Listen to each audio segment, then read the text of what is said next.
করোনাকালীন সময়েও আমি স্কুল চালাচ্ছি। শিক্ষা অফিসার আমাকে কিছু বলেন না, আমি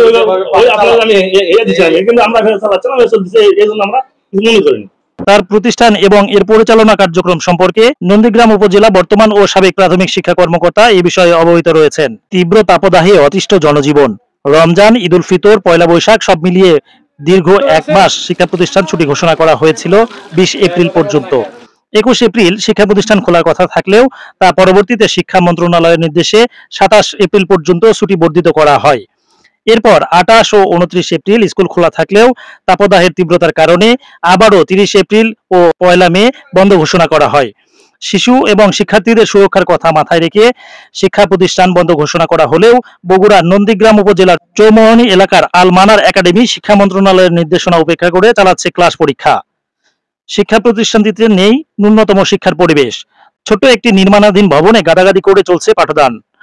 নতুন সূচি অনুযায়ী এক শিফটের প্রাথমিক বিদ্যালয়ে ক্লাস চলবে সকাল 8টা থেকে বেলা 11:30 পর্যন্ত, আর 2 শিফটের বিদ্যালয়ে প্রথম শিফট 8টা থেকে 9টা এবং দ্বিতীয় শিফট 10:15 থেকে 11:30 পর্যন্ত। এমন নির্দেশনা থাকলেও মানা হচ্ছে না এর কোনোটি। শিক্ষা প্রতিষ্ঠানটিতে সাধারণ শিক্ষার পাশাপাশি কোরআন শিক্ষা প্রদান করা হয় এবং প্রাথমিকের শিক্ষার্থীদের নিয়ম নীতির তোয়াক্কা না করেই সকাল 8টা থেকে বিকাল 4টা পর্যন্ত পাঠদান করা হচ্ছে। এমনকি অভিযোগ রয়েছে সরকারি ছুটির দিনগুলোতেও প্রতিষ্ঠানটিতে পাঠদান কর্মসূচি পরিচালনা করা হয়। 30 এপ্রিল 2024 সকাল 12:30টায় সরজমিনে শিক্ষা প্রতিষ্ঠানটি পরিদর্শন করে দেখা যায় তৃতীয় ও পঞ্চম শ্রেণীর ইংরেজি এবং চতুর্থ শ্রেণীর গণিত পরীক্ষা চলছে। স্কুল ছুটির বিষয়ে প্রথমে শিক্ষার্থীদের সাথে কথা বললে তারা ছুটির বিষয়ে কিছু জানেন না বলে জানান। পরে অভিভাবকদের সাথে কথা বললে তারা কৌশলে বিষয়টি এড়িয়ে যান। প্রতিষ্ঠানের প্রধান আব্দুল মজিদের সাথে কথা হলে তিনি জানান, করোনাকালীন সময়ে যখন সকল প্রতিষ্ঠান বন্ধ ছিল তখনও তিনি এই প্রতিষ্ঠান খোলা রেখেছিলেন। আনঅফিশিয়ালি যখন আপনার সাথে আমরা কথা বলি তখন বললেন যে করোনাকালীন সময়েও আমি স্কুল চালাচ্ছি। শিক্ষা অফিসার আমাকে কিছু বলেন না, আমি কিন্তু আমরা মনে করিনি। তিনি আরো জানান, তার প্রতিষ্ঠান এবং এর পরিচালনা কার্যক্রম সম্পর্কে নন্দীগ্রাম উপজেলা বর্তমান ও সাবেক প্রাথমিক শিক্ষা কর্মকর্তা এই বিষয়ে অবহিত রয়েছেন। কিছু বলেন না, আমি কিন্তু আমরা মনে করিনি। এটা কি আসলে আদৌ কি শিক্ষা অফিসার বলেছে?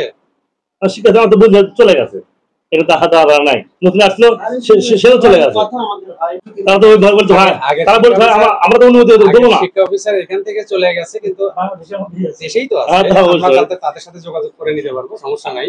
আপনি কি এটা নিয়ে আমি বাড়াল করছি না, এই যে শিক্ষা অফিসার বা সরকারি কর্মকর্তা বদলি হয়ে যায়, এটার কি কোনো সুযোগ নিচ্ছেন কিনা? না না না, আমি সুযোগ নিচ্ছি না।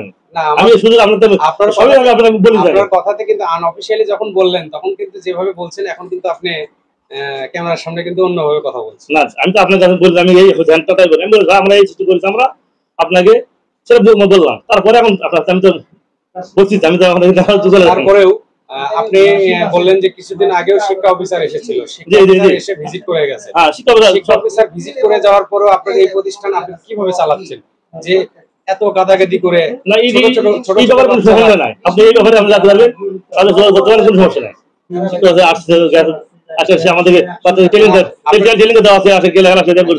স্কুলের এরকম পরিবেশ, এইরকম গাদাগাদি সবাই জানে, এই ব্যাপারে শিক্ষা অফিসার জানে। নন্দীগ্রাম উপজেলা সহকারী শিক্ষা কর্মকর্তার সাথে ছুটির দিনে স্কুল কার্যক্রম পরিচালনা সম্পর্কে কথা হলে তিনি জানান, শিক্ষা মন্ত্রণালয়ের নির্দেশ অমান্য করে কেউ প্রতিষ্ঠান পরিচালনা করলে এবং তা প্রমাণিত হলে তার বিরুদ্ধে যথাযথ ব্যবস্থা গ্রহণ করা হবে।